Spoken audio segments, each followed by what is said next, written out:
sold shipwright, then I will bid thee good fortune, and I will bid thee farewell, farewell. I'll leave a ghost at the helm to guide you through the realm.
Hello, everybody. I think that we are live now. Can you hear me, Neil? I can hear you loud and clear, Jason. Excellent. Okay, well, welcome everyone to the Spring 21 virtual VINsider pickup party. I'm Jason Haas, partner and general manager out here. And with me is Neil Collins. I'm the executive winemaker and vineyard manager here. So obviously, we would normally be doing a live pickup party with the release of each shipment, and I feel like these sorts of live events are again in the near future going to be possible. But we've enjoyed these so much, these opportunities to get to connect with people, that I think we're going to keep doing an event like this as a supplement to those pickup parties, even when we can get back to doing the live events. So don't feel like this is the last one that you'll have a chance to be a part of. I'm hopeful that we'll keep doing these because I think it's obviously it's great to get people here, but there's a lot of people who can't make it here, or for whom the weekend doesn't work, or travel's just not possible. So I'm excited that we've been able to add this to our repertoire. We did something a little bit different this year, and you'll see Neil and me interacting with the wines in a slightly different way. So many of you I know will have ordered wine sample packs from Master of the World. We worked with them. They do blind tastings, and we worked with them to rebottle the 6 classic wines in the Wine Club shipment into their kind of classic traditional 187 milliliter bottles. So I'm going to be tasting the wines as those of you who got the sampler pack will. I've already poured myself the Vermintino. Neil has the actual bottles, so when he'll be the one showing you the labels, talking about as we talk about the wine. So you'll have each of us having one half of the experience, because I'm imagining that many of you have the wines from the sample packs, and many of you don't. And whether you do or don't, that's great. If you do have the wines and you're wondering how to find out information about what is in each one, remember that this is a company that mostly does blind tasting. So you're supposed to not be able to tell. But if you look on the back, there's a little sticker. You perforate the sticker and open it up, and the wine information's inside. So if you've been wondering how to figure out which wine is which, just tear off that little sticker and open it up. Also note that if you are enjoying these with 1 or 2 people, that these are quarter bottles of wine. So if you do actually finish all 6 of them, that's a bottle and a half of wine. You can do the math. Just be aware. Okay, so we're also going to have Chef Jeff Scott join us. And normally he would do our pairings for the in-person pickup party. He has prepared some recipes. I know that many of you downloaded the recipes. He's going to be joining as we get to the wine portion to share the recipes and talk about food pairings. So you'll hear from me, you'll hear from Neil, you'll hear from Jeff. And then I also want to give a shout out to Ian Consoli, our director of marketing, who is behind the scenes producing this. So he'll be the one who is kind of filtering in questions and running the show from behind the scenes. So thanks to him. Okay, so I think you should pour yourselves a glass of Vermintino or whatever you want to start with, and then sit tight as Neil and I will try to bring you up to speed as to what we've been doing the last 6 months. Anything, Neil, that you wanna toss in and kind of kick off logistics pieces before we start talking about what we've been working on? No, I mean, my main thing is, as is always the case, I would encourage everybody to be as interactive as they possibly can, so we can get questions and actually answer what people want to know rather than telling them what we think they want to know. I think is always fairly useful. But I'm interested to get people's feedback and delve into it. I think last time this was exciting and we had a lot of fun. I think this time it's even a little better. We have 6 more months of experience. We do doing live virtual events. So and I'm not going to lie, I was very proud that was my son's wife singing. It's her band that was on the intro video, which I did not know that was happening. So that was a cool surprise for me. That was super cool. Okay, awesome. So we will kick off.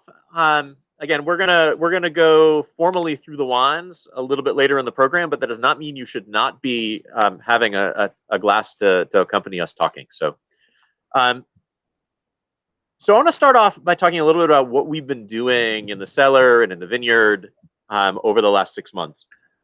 One of the most important things is that we've had a chance to start to wrap our heads around the 2020 vintage, which was a vintage that offered some new challenges. I mean, not just working during a pandemic, but also some heat spikes that were pretty dramatic in August, particularly. Fires that thankfully weren't that close to us, but still impacted everybody in California and most of the West Coast, Washington and Oregon too. But we did put the white blends together a couple of weeks ago, which was our first chance to really dive in and examine that 2020 vintage. So Neil, would you want to talk a little bit about what sort of with 6 months now perspective, what your thoughts are on 2020? Yeah, well, first let me clarify that yes, it is in fact me, and I did in fact shave my beard. So it does happen once in a while. So that's true for Jeff and Diane. So yeah, 2020, it has turned out to be a beautiful vintage. Of course, we were concerned about all the smoke, and our poor neighbors up north suffered really pretty badly from that. And we did have some days here in the vineyard where it was worrisome. We did run some analysis just out of, not because we perceived it in the wines, but just to do the right thing and make sure that our palates were correct. And we have had no numbers of any concern to us. So that's been reassuring.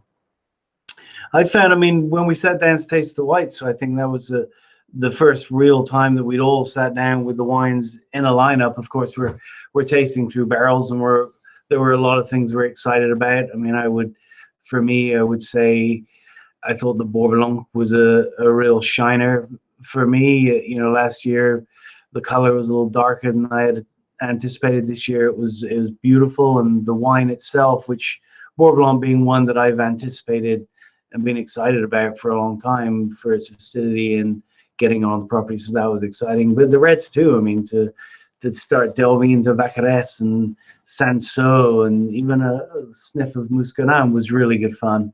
The vintage itself, I think, particularly the whites were outstanding. I thought pretty in line with where we would anticipate them to be. I think maybe the Roussanne was a touch leaner than it's been in the past, but I think that's in a nice way. It's a very elegant vintage for that wine. And I don't know when we want to get into talking about the actual blend, but the Esprit Blanc that we ended up deciding through all the blending trials, I am super excited about. Are we at a point where we can talk about that, Jason? Is that absolutely? I think that's big news that we have a first for the Esprit Blanc in 2020. So to give a little history, I think it was 2001 that Picpoul replaced Viognier in the Esprit, and blind tastings with Jason, his father, and myself, and then Francois came from Boxtel, and we tasted him blind, and we all picked the blend with the Picpoul in, which was nice because Picpoul is one of the Chateauneuf varieties and Viognier is not. And there it stayed really until, was it 18 when Claret and Picardin made the cut? I think it was 17 for the first 17 time. or 18 anyway. So it changed then. And again, absolutely and honestly blind. I mean, much as I think we all would like to have had those varieties make the Esprit, it was done completely blind, and it was a unanimous decision. So then this year we went in, and of course now we have Bourg Blanc as well. And so now, after extensively blind tasting and putting it on the table, all 6 Chateauneuf white varieties will be in the Esprit for 2020, which I think is really exciting. I mean, talk about the fruition of the project that was started all those years ago. I mean, and the fact that it made it past us in a blind tasting, and we all like that wine the best out of all of them. And some of those vines, I mean, the Bourg Blanc second harvest, it's pretty exciting stuff for me. I'm beyond happy that we're going to bottle a Esprit de Tables with all 6 Chateauneuf varieties. I mean, whatever, 35, 40 years in the making if you start from your dad first looking for property. I mean, that's pretty dramatic. It's a big moment in our history for me. I would actually take it all the way back to the 1950s when Jacques Perrin made it his mission to find all of the traditional Chateauneuf grapes that had been lost in Châteauneuf-du-Pape during phylloxera, and found where they'd survived, brought them back, planted them in the vineyards at Beaucastel, which is why Beaucastel is kind of famous for having all 14, however you want to count it, different Chateauneuf varieties. So I feel like we're sort of completing that quest that he started 70 years ago. What are we going to do with that for us? What's to do now? I guess we got to do the same thing with the reds. Cool. So we have about that too. I know we haven't really even spoken about that, but I am excited about that. I do see a place for Sanso and Vaccarès and those wines some point, maybe not this year, but in the future. Who knows? Maybe it will be this year, but I see their place in that wine ultimately. Yeah, and we'll see. I mean, we did the white blending 3 weeks ago. Red blending is on tap for week after next. We'll see. Stay tuned. That's exciting. I'm looking forward to the red blending. I want to talk a little about the winter that we just had. This was a fairly dry, fairly chilly winter. Went back and did a recap of it for the blog recently. We had 43 below freezing nights, which is the most that we've had since the winter of 12-13. Yeah, it's a good picture of what the vines look like. One of them. One of those below freezing nights.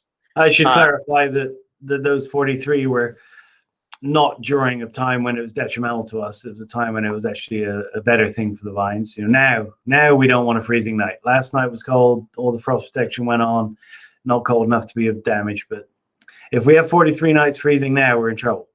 Yeah, that would be really bad. And it's not like it's every night. It's stretched throughout from late November through mid-March. But overall, it was a pretty cold winter. And it was a pretty dry winter, with the exception of a massive rainstorm, our largest rainstorm ever, that hit on January 27th and dropped more than a foot of rain in the next 2.5 days. Unbelievable. 12.7 inches of rain. I was lucky enough to be working from home. You had to be out here because we were bottling. What was that like? Oh, I actually wasn't out here bottling, but I was in close contact, and it was really very, very difficult. I mean, there was a moment when we were going to cancel it because we didn't think it was going to be tenable, seeing what was coming, and we weren't even thinking that we were going to see that level of rain. I mean, we knew it was going to rain hard, and that can create problems. You know, on the bottling line, all that moisture in the air, the labels cannot stick. But the team soldiered on and went for it, and they got everything done, which is amazing. And you know, I had my doubts, but I was all for going for it and giving it our best shot because we needed to get it in bottle. But yeah, everything got done, everything got bottled. I couldn't believe it. It was really, really a good thing that we got it done. Yeah, it was like the pictures that I saw from out here and just what we saw in town. It was nuts. We got a third of an inch of rain every hour at one point for 30 hours in a row. Like, I mean, it was just steady. It was one of those atmospheric rivers that was aimed right at us. And we're grateful that we got it, because that was 12.7 inches, and we finished the winter at 16.5. So without that, we only had like 4 inches of rain all winter. Yeah, I read somewhere that even with that rain, the last 2 years were the driest in the last 150 or 170 years or something. Without it, it would have been the driest on record.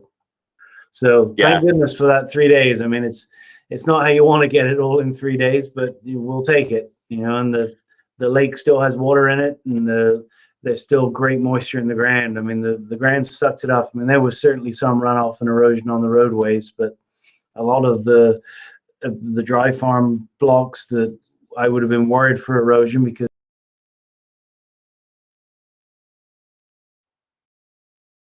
We lost Neil for a moment. I'll jump in. Yeah, I mean, we did see a little bit of surface erosion, but way less than I think we ever would have thought. It was a deluge, and we figure that more than 90% of it soaked in. So now what do things look like? Now it is intensely green out here, kind of at peak green out at the vineyard. Cover crop is grown about 1.5 feet in the last 6 weeks.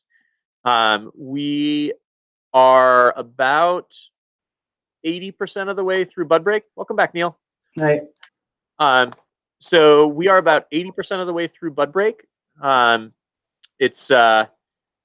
So at this point, Grenache is way out, Viognier is way out. Most of the other varieties are out at least a little bit, with the exception of Roussanne and Mourvedre, which are still mostly dormant.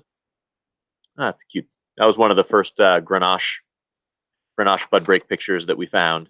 It's a very hopeful time of year, and it's progressed a lot since then, just in the last couple of days. So yeah, we've got some 6-inch shoots out in the Viognier for sure.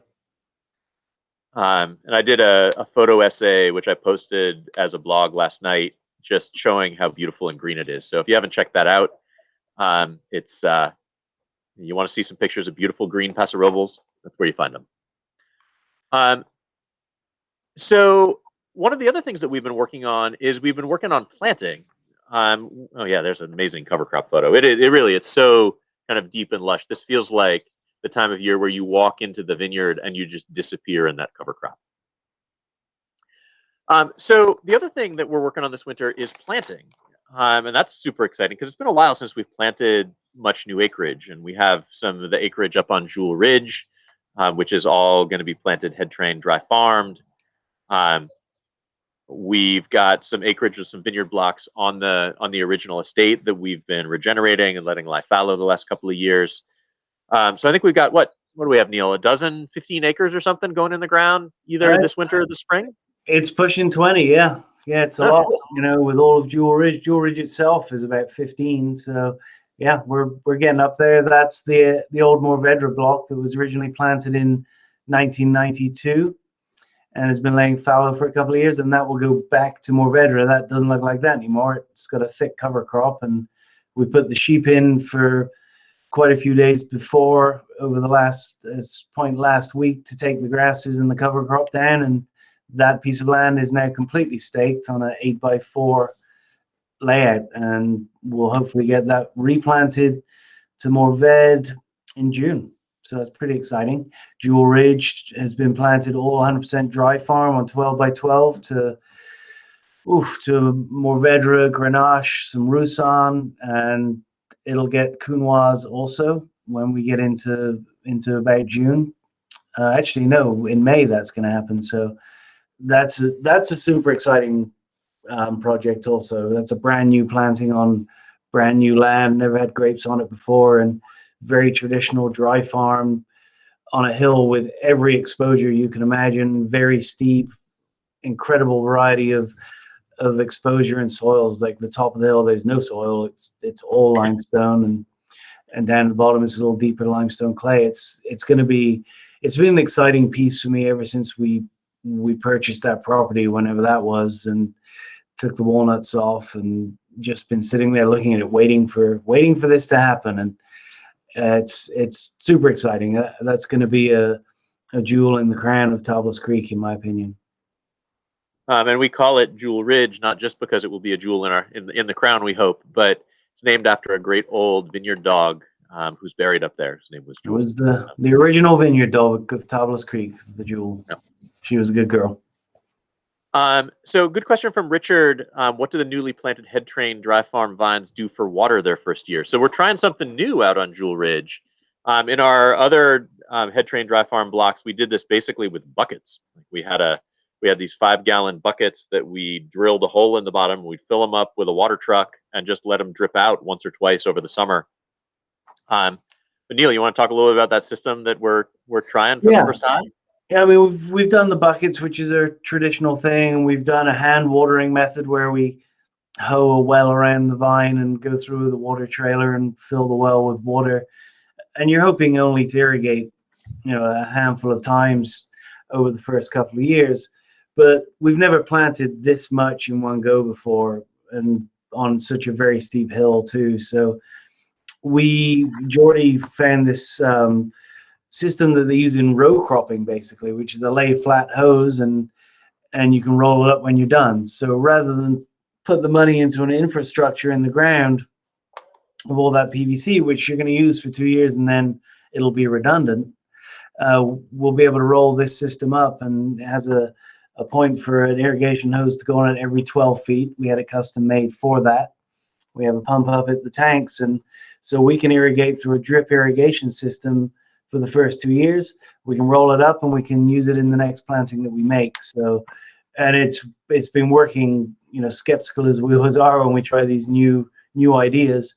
It's been working like a dream. It's been really, really good, and really giving particularly Jordy better night's sleep, knowing that every vine is getting water every couple of days if necessary. And we don't have capacity to put a lot of water on. We can put about a gallon and a half in an irrigation, because that's all we have in our tanks. So we're irrigating a little more frequently than we would, but it'll get about the same amount of water, and that's pretty exciting for us, and it's a whole lot better than the guys having to carry 5-gallon buckets around, and it's a lot less throwaway plastic buckets too.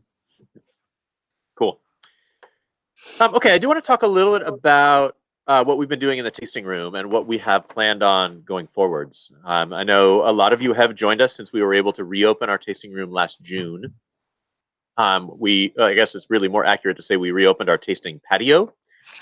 We still have not been allowed back inside to do tastings, but we've been able to set up the great patios that we have as seated tasting space. And it turns out that's a really wonderful experience to share with people. Everybody's got their own table. We've been serving the wines in flights. It's by reservation, so people get a chance to know that they have a spot. You don't have to squeeze into a bar, not be sure if there's really space for you, and that ends up being great for us too. We're able to provide better service, and so we did this between June and November, and then had to close December and January, and then we've been doing it again on our patio since February. And we've decided, we think it's fairly imminent that we're going to get permission to come back inside. But what we want to do is we want to bring that experience that we like so much, that we've gotten such good feedback on, to the tastings that we do inside. So we're converting what were our like walk-up tasting bars to seated bars. So think of it as like getting seated at a sushi bar, or where you'll actually be seated. You'll get the flights of wine like we would do at the tables outside, and you can choose when you come to. You can choose when you come either to book for inside or book for outside, and it'll give us the capacity. So hopefully it will not be quite as long a wait for people. We're booking a couple of weeks out at this point at least. But we'll add more capacity, give people a choice of spaces, and be able to keep that experience that we like so much. Maybe we can get a sushi chef in and complete. Man, I wish. That'd be great. With the Vermintino? Yes, please. Yeah, exactly. So we expect we will almost certainly get permission to go inside before this, but we're in the middle of a construction project to get that tasting room converted over. So our target date to be able to reopen for those indoor tastings is June 1st. So if you're making your plans, that's the plan. Here's a couple of interesting things just to sneak in on you while you're talking there. Boom. The first. You're taunting people. You realize nobody's had a chance to buy that yet. I know, but they will. Look at this. I'm sorry, I can't compete with that. Hmm? I can't compete with that. First ever Vacarez made in America. Isn't stay that tuned. We bottled those, last week? We just bottled those, right? Yeah, it was. Hey, so much fun. So that was actually the next thing that I wanted to mention is the winemaking pieces that we've done on the 2019. So you showed off just then the first ever Vacarez, our first ever Cinsault. It was we bottled our first Terre Noir in a long time. Is that like 2 years or 3 years? 15, I think, was the last one that we did. So 16, 17, 18, so 4 years. Such an interesting grape, that one. Yeah. So yeah, it is our Arno just asked, is our first single variety Cinsault? It is. It's our first. It is not California's first. There is some Cinsault, about 100 acres of Cinsault in California, but it's our first ones from the Beaucastel clones, and it's delicious. We already have at least one more block planted to Cinsault because we know we're going to want more of it, and I'm guessing we'll probably plant another block or two after that. Yeah, we'll see fruit from that new block too. And the block that this one in the bottle is from is the propagation block, so it was an irrigated block, but on some of the toughest limestone soils on the entire property. I mean, it's really, really rough and rugged limestone out there. The newer block is a little deeper soil and will be farmed to a vertical cordon and dry farm. So it'll be interesting to see the comparison, because there's definitely that one spot where that propagation block, where the Vacarez, the Bourboulon, the Cinsault, the Picardin, that is all just fractured limestone that you can't even see any dirt there for the most part. Yeah, I'm super excited to get more Cinsault. I think it'll be a useful blending component also, but just a delicious kind of vibrant, bright, fresh summer red. We're gonna have to fight the rosé off for that one. It's gonna want some, but cool. So other things, few other updates. We're pretty close to the tasting of the wines portion, but a couple updates first. We've really been enjoying these sorts of virtual wine events. If you have, I know many of you have joined. This is our normal Friday time where Neil does his tastings with a visiting winemaker every other Friday, and he's had some really cool guests. I'll have him talk about a little bit what's coming up. I also do Wednesday Instagram live broadcast kind of interview with interesting people in the world of wine. Had some cool writers on recently, like Eric Asimov from the New York Times and Elaine Chacon-Brown from Jancis Robinson, some other projects. Cool winemakers. I'm excited to have Raj Parr on next week. I didn't realize we had that piece yet. Excellent. So yes, Raj will be joining me next week. So every other Wednesday with me at noon Pacific on Instagram, and then every other Friday at 5 on Facebook with Neil. So Neil, you want to talk about what you have coming up? Yeah, well, if you're going to start stealing winemakers, I'm going to start stealing journalists. You're welcome to. No, I don't think I want to. I think I'm better off with the winemakers. Yeah, I mean, it's been super exciting. I'm not going to lie, I'm always daunted at finding the next candidate to speak to, and I'm always a little nervous that they're going to not want to talk to me live on camera. But the thing that I found particularly interesting about these things is I get to really talk to people in more depth than I normally do. You know, the Steve Edmonds of the world and the Bob Lindquist, all of these people. I see them at tasting events and we chat loosely, but we're there to talk to people that are there to taste, not to talk to each other. So it's always a very broken conversation. I've really never sat down with hardly any of these guys for more than, certainly not for an hour. So it's really fun for me to really get to know them and get to know their stories a little better. So I'm actually enjoying it. And I always tell them before we go on air that if I forget to taste the wines, to remind me, because I get kind of absorbed in the conversation and hearing what they're doing and forget about the wines, which sounds strange, but it's been so interesting. I mean, the talk with Tegan Pasalacqua from Sandlands and Turley, that was incredible. And then Morgan Peterson, who I'd never met and never talked to. I know that you know him, Jason, but that was the first for me. And such great conversations of history and farming, and very related to what we're doing in many ways, but their depth of knowledge on the history of California vineyard is far beyond mine. So that was really good fun. And my next one, which I'm bracing myself for, is with Randall Graham, which I'm really excited about. I've known Randall for a very long time. Same thing. I mean, I've met him at many tastings, but I have spent a long time with Randall, and I always try and pick people that have inspired me in some way or are inspiring to me. And I don't think any of us in the Rhone wine making or growing business would be telling the truth if we said we had not been inspired in some way by Randall. So that's going to be really exciting. I think we're going to taste the Vacarès and the Bourg Blanc, and I asked him for 2 wines, and he sent me a list of about a dozen, as you can imagine, and said it's a big and complicated world, so he couldn't choose just 2. So that's going to be exciting.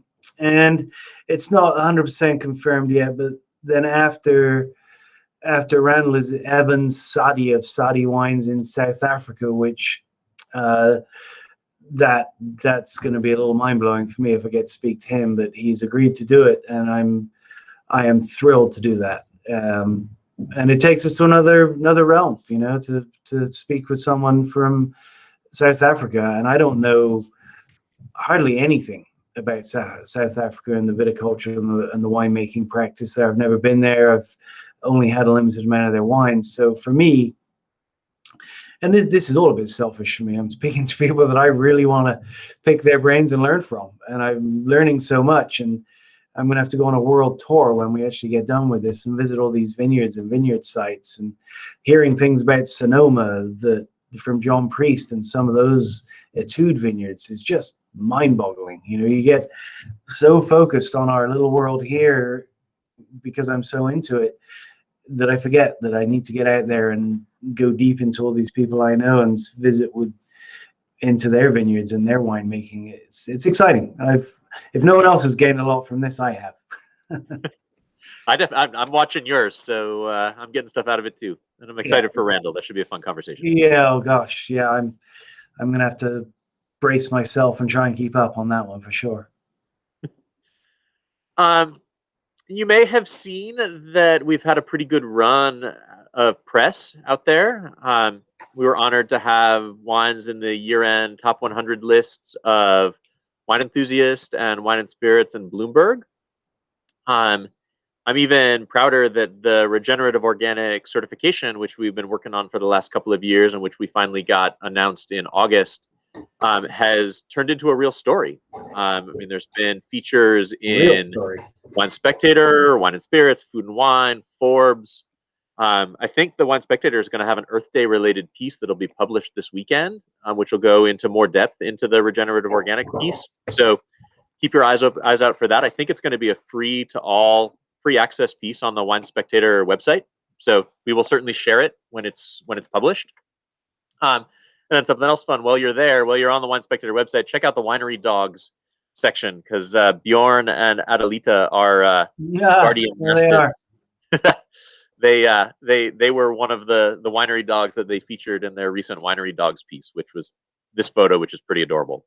It is adorable. It's an old picture. They're considerably bigger than that now. There's also a lot of sheep behind them that are cropped out of this picture, but that's the one that they had. Cool. So basically, before we jump into taste, and I'll say this again at the end, but we could not be more grateful, more appreciative of the support that we've received from everybody over the last year. Really, we were facing a world that we didn't know what things would look like. When we had to shut down, close our tasting room, our wholesale sales went basically to zero. And it's really all of you in the wine club, all of you who have come to visit since we could reopen, all of you who ordered wines. I mean, that made us successful last year in an environment that like we just didn't know. So we could not be more grateful. So thank you all for being a part of the Tablas Creek family. Yeah, for me too. We all really appreciate it. The entire team here at Tablas Creek. I mean, we're blessed to do what we do, and the fact that you allow us to keep doing it with your support is never overlooked here. Okay, so I think we should. You've been very patient. Thank you for your patience as we've talked about what we've been working on. You don't know that they've been patient, Jason. So, Neil, you want to drive the wine tasting section? Sure. So, starting with 2020 Vermintino, a perennial favorite, a variety that was brought in somewhat by accident, or by accident as far as Haas and Perrin go. The nurseryman from Boxtel who sent all the cuttings, he decided that Vermintino would do well here. And a lot of you have heard this story before, so I don't want to dwell on it, but he was absolutely correct. Vermintino, which I don't think any of us really thought much about when we planted the first propagation blocks, but it has turned into a really, really great variety on these soils in this sunshine. And I mean, I've talked about a number of people on this subject before, and as climate seems to be getting warmer, it just thrives in this condition. And I was in south of France visiting the Prennes a couple of years ago, and you could see it there. A lot more people starting to use Vermintino because it maintains great balance and acidity even in the very hot climates. You see a lot of rosés from Provence that have an element of Vermintino in it, which again shows what a great grape it is for that region and for here too. So this particular one, the 2020, as always, 100% stainless steel fermented. The Vermintino the first planting was just about half an acre on it's probably the most furthest north piece of planting that we have. It's kind of down low, right by the fence line. For those that Adelaide Road, you drive right by it as you drive past us. Then we planted another section on the very southern plantings on a flat on the most southerly portion of our property that we used to lease, but now is part of the property that we purchased that encompasses that and Jewel Ridge. And then, liking it so much, we planted another section on a western portion on a hillside facing east, planted more there, which has been a very good site for it. It's a prolific producer out there. As far as in the vineyard, looks after itself pretty well. We don't do a lot of crop thinning. There doesn't seem a lot of point. It makes beautiful wine every year. Again, 100% stainless steel fermented. They're all fermented together for the most part because Vermentino is not going to go into anything else. So there it is. This vintage, I noticed earlier, a couple of people made the observation that it's a little more richness, a little more depth, less acidity than maybe some of the years past. And that's due to the fact this year's went through 100% malolactic fermentation. Often we stop the fermentation. This year we let it go through, and it still has great acidity. It's not lacking acid, that's for sure. But there's a richness and a depth that comes from that fermentation, the secondary fermentation, that I think shows really, really well in this particular wine. The ferment's always cold, stainless steel cold, so we keep it at about 58 degrees or somewhere in there, just to, we like a long, slow fermentation. We got to be careful with the Vermintino because we want it ready for February, so we take it as slow as we can and still have it ready for the bottling in February along with the rosés. This was one of the ones that was bottled in that deluge, wasn't it? We were able to bottle a couple of things earlier this year because they were ready. Yeah. And it just happened that landed on that huge storm. It was. I have to be honest, I wasn't here for that bottling. I was buried in 9 feet of snow in Mammoth with the chef, Jeff. On that. We were completely buried in snow, and I was forced to eat his food for 5 days. It was terrible. For you, I have so much sympathy. Yeah. I mean, Vermentino is an interesting grape. I mean, in the south of France, it's historically called Rhone, but it is increasingly, even in France, being called Vermentino. I think because Rhone didn't ever have much of a reputation, and Vermentino in Sardinia and Liguria is a variety that people know, people who like these kind of bright, citrusy Mediterranean whites.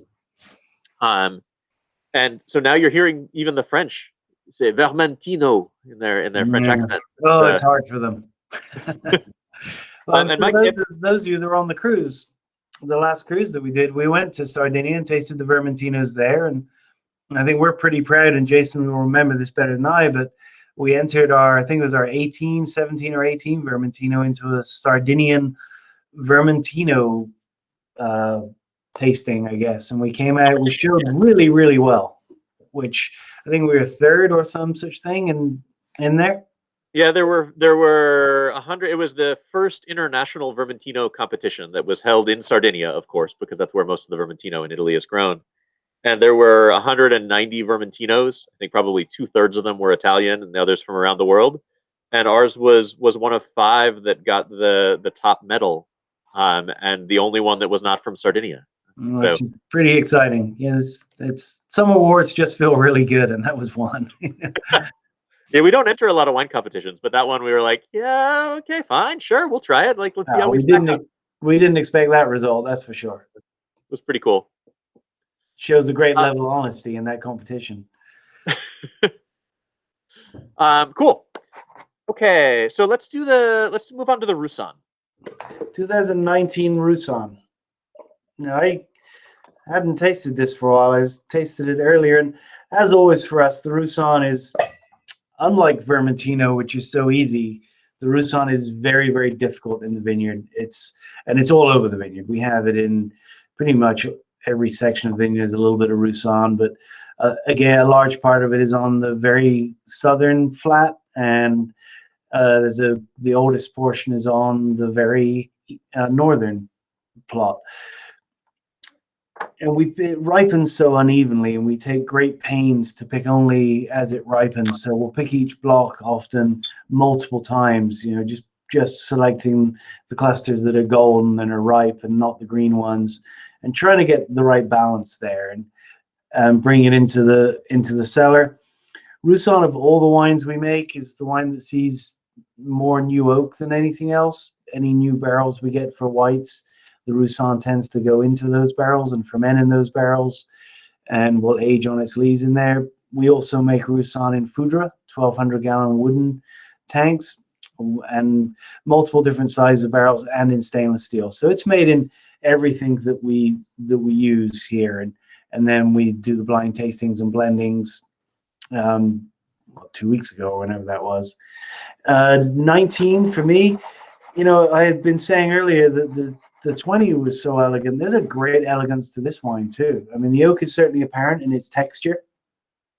I mean, it's not your 1980s smoky, fat Chardonnay oak, but there's an elegance. We use a lot of light toast barrels, so you get the essence, you get the structure of the oak, but you're not overwhelmed by those old characters. And I think it's showing really, really well. It's got a richness on the palate. It's got a complexity. It's got beautiful length for me. It's not It's not flat, it's not flabby, but it's got a richness, which I like. So many of our wines, the Picpoul, the Vermentino, the Grenache Blanc, and I love those wines. I love the acidity. I love the bright white wines.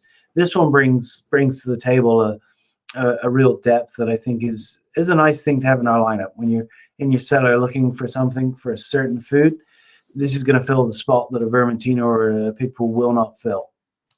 I was thinking, like, just as you were talking about this, you could not pick two whites like at the further edge of the spectrum of difference of the things that we do than Vermentino and Roussanne.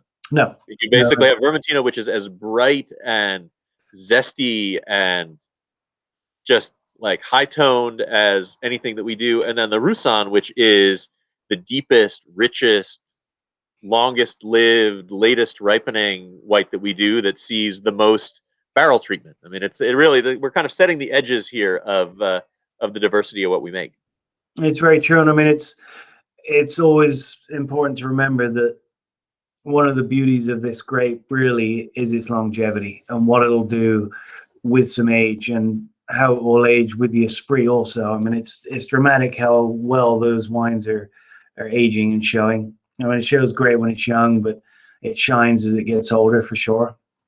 But it is hard work, and a lot of people locally are giving up and tearing it out because they don't want to deal with it. But I think you get what you pay for with it. For me, I mean, yeah, it's hard work and it's a struggle at harvest, but the subsequent wines, and as the wines age, you really get your payback. So Vermentino, I usually tell people drink it young. The chef delivering me food, isn't that nice? He just delivered it to me. If you saw me look off to the side, that was because he was just delivering mine. So yeah, I delivered it to Jason first. Yeah, Jason got it first. Thank you, Jeff. I'm close. I'm sitting right outside the kitchen, so I get. But I think it's a pretty safe rule to drink Vermentino young. I mean, not that it can't hold in bottle for a few years, but I mean, you're trying to capture its vibrancy and drink it while it's still youthful. Roussanne, you got more options. I mean, it shows in a certain way young, and then it shows other wonderful things if you age it. Do you have a favorite life stage for Roussanne? Me? Yeah, you. Wow. I think like the 10-year mark, it starts showing really well. I mean, but not everybody gets that option. And you say that, but what was the last vertical that we did? That Vermentino was just a shining wine of that tasting for a moment there. That was a shocker. Yeah, it was. It was really good. And that just anybody who missed that write-up, we do one of the first things that we do every year as a team here is we'll taste through the wines that we made 10 years earlier. And so this was all of the wines we made from 2011. And yeah, the Vermentino, and we don't often expect much from those aromatic whites. Figure that they're probably 10 years is maybe past their sweet spot, but that Vermentino was really good. And so we have tentative plans to host a retrospective tasting for everyone in November. We couldn't do it in our normal February timeframe, but it seems like we should be able to do it by November, and that will almost certainly be one of those wines in the tasting. A 20-year Vermentino vertical is coming to the world's first and only. I did have a 2008 Roussanne the other night, and it was really showing well. We had a cool experience. I think the world benchmark of all Roussanne is Boxtel's Vieillevin, right? I mean, I don't think there's much argument for that point. I'm sure someone in France would argue it, but there's certainly it's a benchmark for me. Yeah, I mean, we had that cool experience of opening that 01 Roussanne, which was the first ever Roussanne that we bottled here. It was the first ever varietal wine that we bottled here. 20 years ago, we opened it just a couple of months ago, and we were all just blown away by how good it was. That was one of the best Tablas Creek tasting moments I've ever had, was tasting that wine. It was just mind-boggling. Super cool. Okay, I think we should have Jeff talk about pairings for these wines. Well, that give me a chance to eat some.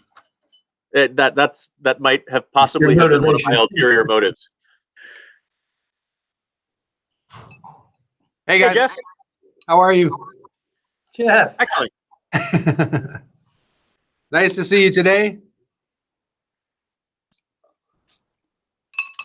So Yes. what are your general theories on pairing with Rhone whites? I mean, before you talk about this specific dish, like what are your kind of go-to Rhone white ideas? Well, basically, I think that it has to do with the acidity in the wine. You know, something that is 100% Roussanne, that's got a little more lush flavor to it and a bit more richness, is going to pair better with a dish that has a little bit more acidity. Whereas a Rhone white like Grenache Blanc that carries a bit more acidity likes a dish that has a bit more fat to it, like scallops. When it comes to Rhone wines, I really like to do seafood, and scallops more so than just about anything else. Neil and I, when he was talking about being in the snowstorm over the winter, we did do a scallop dish, and we played several different ways with doing curry with it, doing brown butter with it, doing lemon. And I think really sometimes just the simple act of searing a scallop and having a little fresh lemon over the top of it can be a fantastic pairing with Rhone whites. I'm curious about the onion, the red onion. What was your mindset on that on this particular dish that I'm eating? Oh, as you're eating. So what you're eating right now. I'm questioning your choice of red onion, Jeffrey. What was your motivation? The motivation was purely because of the history of the dish and its classic. This is a Peruvian ceviche, and it's classically topped with a little bit of red onion. But that red onion is what we call glassed, and so you slice it very thin, then put it in ice water, and it takes off the hotness of the onion. And honestly, that onion can be a deterrent to wine pairing. But when you calm it down in the ice water, it's nice. It really, it's got a sweetness to it. It's got a sweetness to it. It brings out the sweetness to it. Yeah. It takes off the harsh character. And so we all know ceviche and love to have ceviche and chips, and I always enjoy it with white wines. But this is a Peruvian ceviche, and what's interesting is it's served over the top of a chilled sweet potato, and that's classic for the dish. So if your fork travels through the ceviche to the sweet potato, you get that the acidity of ceviche, as all ceviches have that, but the sweet potato kind of calms it down and creates a bridge between the wines. I was doing a little pairing myself while you guys were going through the wines, and this is an interesting pairing, I think, particularly with the Roussanne, because the Roussanne carries the richness, and this dish carries some acidity to it. What are your thoughts on that? I agree, but I'm having it with the Vermintino too, and it's tasting really well. Kind of fresh and summery with the Vermintino. And what is the cream is like tiger's milk or some strange name, right? What is that they finished the Peruvian ceviche with? So the Peruvian ceviche differs in several ways. It doesn't have the typical serrano and tomato and lime juice. It does have some lime juice, but it has orange juice to it, and also ají amarillo paste, which is a yellow Peruvian paste that I brought with me so everybody can see it. And it's available from Inca's Foods, and it packs a punch. You only need a little bit of it. And you combine that with the lime juice, orange juice, a little bit of ginger, a little bit of shallot, and then some coconut milk. And that coconut milk is where that creaminess is coming from, and kind of balances a little bit. It adds, again, a little base to it and balances it out. And the juice that's left over after you marinate the fish in it is called leche de tigre, or milk of the lion, you know. And so it's supposed to have several very good qualities to it, and very spiritual as well. I'm feeling very spiritual eating this, Jeffrey. I'm gonna say. Yeah, you should be feeling enhanced right now. Yes, I am. It's the tiger's milk. I'm sure of it. Yeah. Do you like the Peruvian ceviche? Delicious. Very much, and it does go well with the Roussanne too. And was it hard making a single dish that paired well with both the Vermintino and the Roussanne, because they're very different wines? Absolutely. And the Vermintino. Again, I heard you talking about all the accolades that it got. I mean, for years, I absolutely loved that wine tremendously. Many years ago, Neil and I were sitting at his house, and we did sweetbreads in a white wine and caper sauce with some creme fraiche on top, and we proclaimed it the perfect dish with Vermintino. And so, again, we're seeing the brightness of the Vermintino with a dish that has a little bit of fat to it, so that the fat and acid play together. And you're absolutely right, Jason. I mean, the difference between the Vermintino and the Roussanne are very difficult, very two different pairings for sure. But I think the sweet potato actually bridges the gap between both of the wines. And that's what made me choose doing a Peruvian ceviche, because we have that in there, as opposed to us eating tortilla chips and having regular ceviche, which would be great too, but it would have been difficult, I think, as we go to the side of the wine with that kind of almost pear quality that the Rhone brings out. Oh, the proclamations of perfection that have been made over that dining room table over the years. That's true. That's true. We haven't made that dish since, so we'll have to do Maybe that it's again. time. I'm always up for a plate of sweetbreads. Sweetbreads, piccata, and vermintino. Okay, let's do that. Yeah, that's next. Okay. But I do feel that this dish does bridge the gap between both wines. And if you can imagine, as the days get hotter here in Paso, to make this Peruvian ceviche and just have it out would be fantastic, just over some sweet potato, and very refreshing. And I do have to say, I really enjoyed it with the Rhone today. Yeah, me too. Beautiful dish. The Incas knew what they were doing, you know. They did. No, it was a treat. But Excellent. would One thing I would like to add for everybody listening is that quite often when you have ceviche style dishes in restaurants or even at home, you might be cooking fish one night and then using the ends and pieces of things for ceviche, and that is 100% sustainable and a great thing to do. But when I'm doing it, I really like to use sushi quality fish and do the marinade in a little bit less time frame. So this has only been marinated for about an hour, hour and a half, and you're still getting the bite and the quality of the fish coming through it too, as opposed to taking a lesser quality fish and just marinating it for 4 or 5 hours in all of the acid and the juice that cooks it. I think it's important to start with really, really high quality fish for any ceviche. Excellent. Thanks, Jeff. We'll see you again in a couple minutes. All right, thank you. Okay, so next wine is the Dianthus. 2020 Dianthus.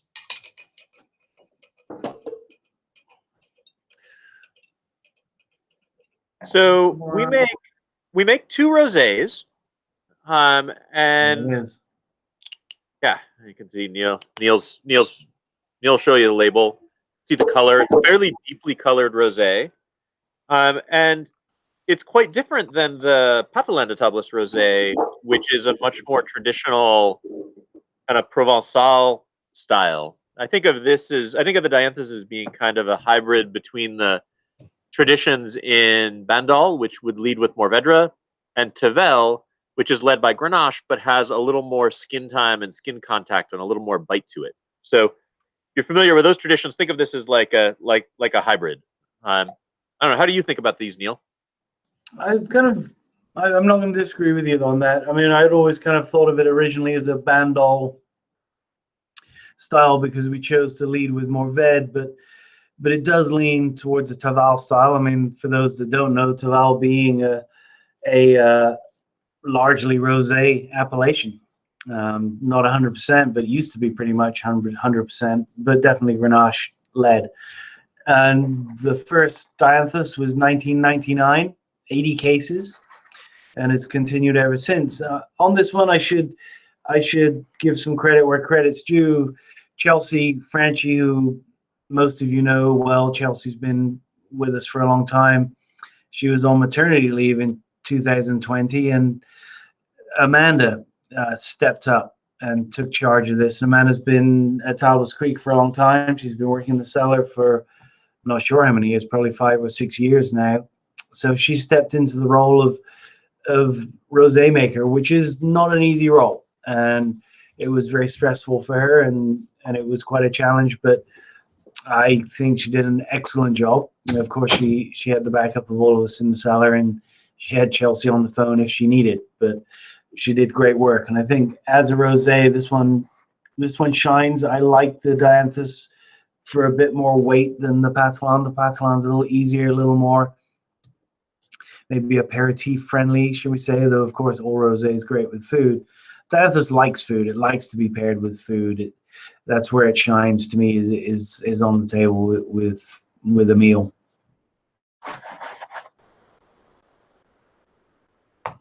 I can't hear you, Jason. Your sound is gone. Can you hear me?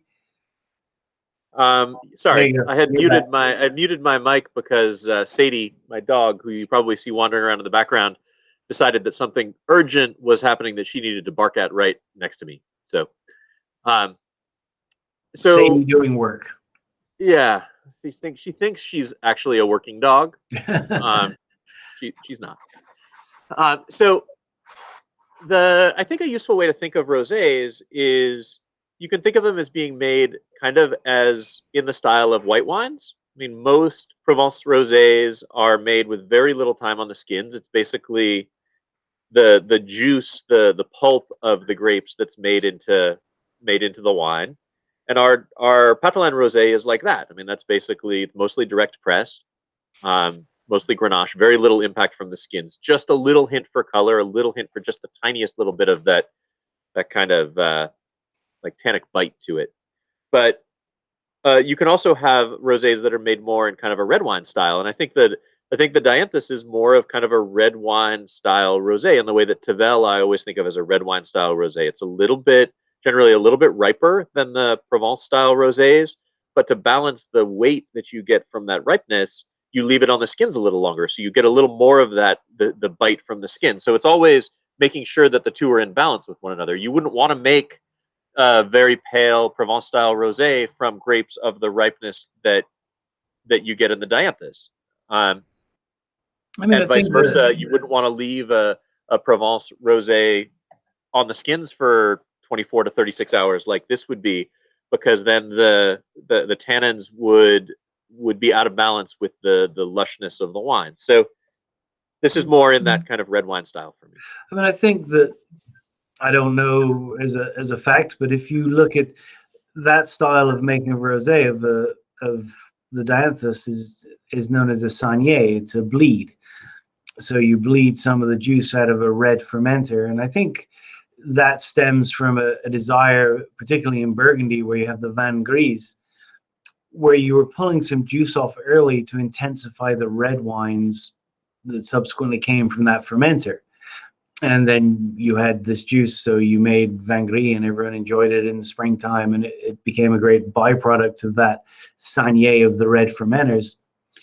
And for us, that's what we started doing, but we realized at a point that we don't really want to intensify our reds. We're doing this because we really want to make rosé, and hence we can't make a lot because we don't want to put a lot of juice out of a lot of these fermenters, and that's where the Patalan comes in, where we get to use grapes solely for rosé, and as Jason said, direct press. So those grapes go right into the press and are pressed off, and very, very pale. It makes a very different, very pretty style of rosé, but just for rosé. Whereas the saignée, the grapes that this Dianthus came from, went on to be in one of our red wines, be it the Esprit or whatever else. So, and we can only make so much because we don't want to make our reds over extracted by any means. Special wine.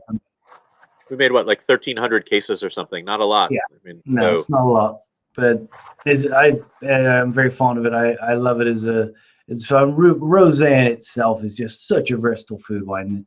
It almost like it goes with everything to some degree. I know my favorite kind of under the radar pairing for dry rosé is fried chicken. Like you get a salty, fatty fried chicken, and pair that with a dry rosé, and it's magic. It doesn't even have to be fancy fried chicken. You can go to I'll tell you what, go to your local supermarket and get it off the hot table. There's another local winery where Chef Jeffery Scott does a Nashville fried chicken sandwich on a Saturday, and it's an incredible pairing. It's really fun. I've enjoyed it. At your suggestion. What about you, Neil? What are your favorite rosé? Like not specifically rosé, but Dianthus pairings, like this kind of richer style of rosé. Wow. Well, I mean, I'm not going to disagree with you. I love it with salmon. It's great with a gravlax. If you're going to do that, I think it's fun without the capers, but just with smoked salmon, with salmon in general, I think it's great. Remember way back when we used to do the brunch after wine festival, and Jeff did the cured beet cured salmon, which I'm trying to get him to bring back for me. It was perfect with that, I thought. Gosh, with a cioppino or a bouillabaisse, I think it's a really, really good pairing. Again, it's so versatile. I mean, it can certainly handle pork tenderloins and all of that business too. And a long time ago, Jeffrey and I went to Goshi, the sushi bar in town, and took a bunch of Tablas Creek wines and just decided to explore what wines work with sushi. And we walked out of that restaurant, and it was, again, rosé went with just about everything. You know, it worked with all manner of the sushi that we tasted that night. And it's a good thing. I mean, it goes generally pretty well with foods that have spice. So like spicy sausages, or a lot of the kind of smoky, spicy things that can be kind of tough with the tannins of reds, but have too much flavor, too much intensity for a lot of whites. Rosés are, particularly a rosé like this, that's got just enough substance to stand up to something pretty substantial, is a great idea. Yeah, cool. Did I just see Jeff slide you the dish? No, he just I think he got lost on the way here, but he just arrived. I'm not sure what he brought this time, but well, he's gonna hustle back to his to the camera in the kitchen and tell us, I think, momentarily. Looks good. Just I realized I didn't show everybody the dish last time, so I don't know how well you can see this. I'm trying not to dump anything on the keyboard. Yeah, that would be a mess. That would be unfortunate. There he is. Hey, okay, Jeff, tell us what we got. I like the fact that you're in front of the green curtain. Does that mean we can make you disappear if we choose? That's what we're doing right now, actually. I have little dots all over me, so yeah. This is an interesting pairing, I think, and a lot of fun. And like Neil said, we've done all kinds of rosé pairings over the years. And of course, salmon is fantastic. And does rosé go with everything? I guess probably. And like Jason said, with fried chicken, it's fantastic. There's something about the freshness of the acidity of rosé and the crispiness that is fried chicken that is really great. I went in a completely different direction today on it, and used the local Tablas Creek lamb here, the estate lamb, and made lamb and ricotta meatballs with a little bit of harissa paste in it, a little bit of garam masala to it, so it's got some Moroccan and Indian flavor to it. And we made some fresh rosemary hummus, put it on the bottom of the plate, roasted the meatballs just lightly in the oven, so there's not too much color to them. We're looking more for consistency, like pillow consistency, and then top them with a very unique cilantro and mint chutney. And I think that rosé has so much ability to pair with meats as well that we don't see, especially when they're dressed in this style with all the different flavors that are going on. What do you guys think about the ricotta meatballs with rosemary hummus and mint chutney? I think it's a great pairing. delicious as it is, and really good pairing for this Dianthus. The Dianthus has so much character to it. I mean, we drink rosé all the time, but I think that, in my opinion, the Dianthus still is head and shoulders above so many, because it has those complexities and layers of flavor as well that so many rosés don't have. And I just really feel like Moroccan cuisine overall, even things that have preserved lemon in them and olives, can be so fantastic with rosés. It's really, really showing well. Great use of Tablas Creek lambs there. Yeah, I got that last minute this morning and made those meatballs this morning, and then brought them over here fresh. And boy, you broke into my house and got that lamb, I believe. Broke it. Well, the back door was open, so I didn't really break it. Don't advertise that. Okay, I won't. The back door was firmly secured, and I had to knock on the door several times. I think that just in commenting on this, a unique sauce is something I found when I was researching Moroccan, Northern African cuisines, and they make chutneys as well. And this is a chutney made with mint and cilantro and ginger and jalapeno and yogurt. And at first I was kind of leery of it. Is that the kind of thing that would work with my food? You add a little bit of honey to it too for sweetness. And I just love the flavors that are involved in it. And it's got a hint of spice to it, but because of the yogurt, it's also kind of mellow. And the lamb meatballs are made with ricotta. And there's a good amount of ricotta in there. And we're not searing them hard or braising them for a long time in sauces. We're just kind of letting it be so that the flavor of the lamb can show through. A little hint of spice with the harissa. And if you're interested in making the dish, don't be confused or frustrated by not having a lot of color on the meatballs, because it's not quite that type of dish. You'd like it to be more like pillows and less like the traditional meatballs you're used to. It's also easy with the quality of the lamb that's produced here at Tablas Creek. It is so mild and flavorful and has such a sense of place that it's always a pleasure to work with it. I'll tell you what, I just picked out a little bit of that rosemary hummus from the bottom of the plate. Yes.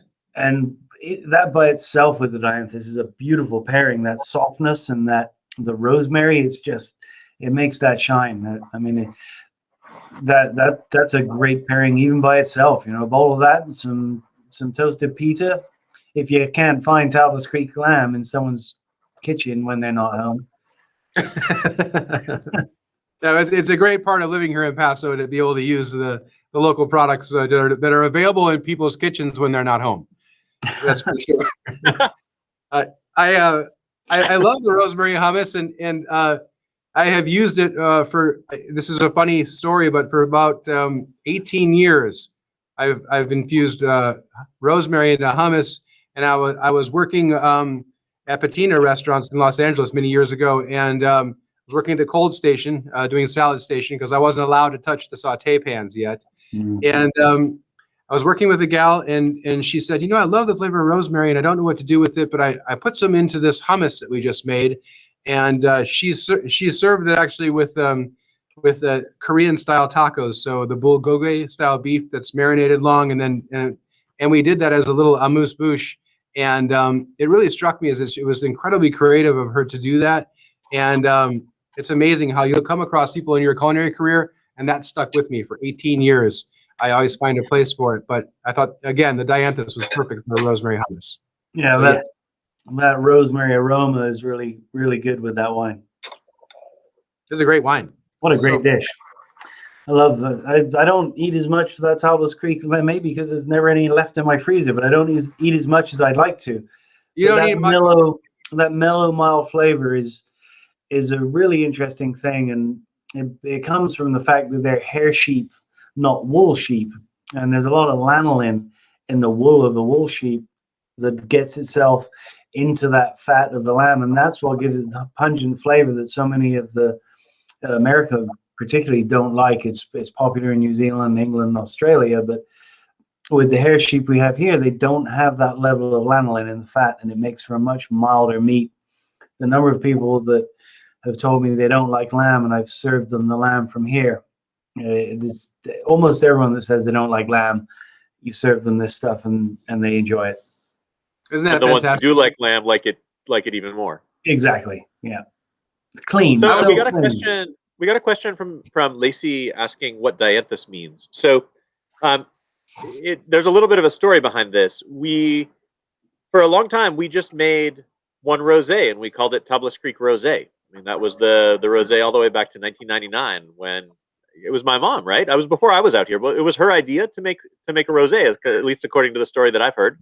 That's so the story goes. Yeah, I mean, I think it was definitely she was there, and I had just gone back from France too, and I was like, why is there no dry rosé in this country? Why is there no dry rosé in this cellar? Yeah, exactly. So yes, it was definitely a suggestion of your mother, and she had my firm second there, and Francois was there and agreed. So away we went. And that was back in the era when we just had three wines. We had Tablas Creek Rouge, Tablas Creek Blanc, and then Tablas Creek Rosé. Yep. And it stayed the rosé all the way through 2011. And then in 2012, we realized that, first of all, we wanted a rosé that could be a part of the Patelin de Tablas program that we do, which is really designed for restaurants to pour by the glass, and that we wanted that to be distinct from this one, to be in a different style. This one was always a little richer. We wanted that one to be more Provençal. And so we came up with that the profile that we have now, and the name Catalan de Tables Rosé, and realized that we couldn't just keep the name of the other pink wine as rosé. You can't have two rosés and call one of them Rosé. something and the other one rosé and not have it be a recipe for disaster at every level. Everyone orders the wrong thing. So we were looking for names that would talk about that kind of deeper pink color. And Dianthus is the Latin name for a family of flowers that all have these deep pink blooms, including the carnation. And it's kind of what a lot of gardeners call pinks. They're the Dianthus family. So that's where the name came from. It's a family of flowers that have this deep pink color that is in keeping with what the Dianthus rosé looks like. So now we've got two roses. And thanks, Mom. And it's great to have two rosés that are so different from one another. It's not a difficult thing to have two rosés when they hold two very different grams. And I think that's probably reflective overall of kind of our approach with the different blends that we do, whether they're red or white or rosé. We don't want any wine that we make to be in any way just a lesser version of something else that we do. We want each wine to have its own identity. That's why with each of the main blends, the Catalan, the Côte, the Esprit, they're each led by a different grape. The same thing with the Le Complice and the Angoublé and the Panoply. They're each led by a different grape. So that gives us guidance in our blending, that we can aim the right wines at the right lots and not have it just be like this is tier A, this is tier B, this is tier C. That's not what we want. We want each wine to have its own. I think it's important to understand that at the end of our blending, for example, the whites that we did, our last job on the morning after we've already done, we think we've made our decisions. We sit down and we taste every white that's in that lineup, from the Vermintino all the way through to the Esprit, every varietal, every blend, to make sure that every wine sits in its spot and is different from the next wine. Because when you're making an Esprit that's sometimes 70%, 75%, once or twice even, Roussanne, you don't want the Esprit to taste like the Roussanne. They have to hold their own ground. And for me, there's nothing more disappointing than going to a winery and tasting their lineup and walking away and kind of thinking, well, they could have just made one, really, because they taste too similar. I think that differential and everything having its distinct spot is very, very important to what we do. And we make, 30 different wines, but I don't know how many white wines we make. It boggles the mind. But each of those from this estate has to taste different, which is easy when it's Vermintino and Roussanne, but it's less simple when it's some of the other combinations.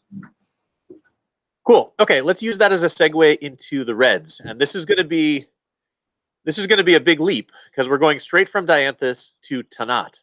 I don't think I've ever started a tasting with Tannat before, so this is this is a challenging trio of wines to sequence, because they've all got such strong personalities. Yeah. You have Tannat, which is its own wild, dark, smoky, spicy grape, quite tannic. I mean, the name Tannat is derived from the same root as the name tannin, so that gives you a sense of what its idea is. And then the Le Complice, which is Syrah driven. Syrah's got a ton of intensity and its very distinctive character, particularly when you blend it with the kind of herby grip of Terre Noire.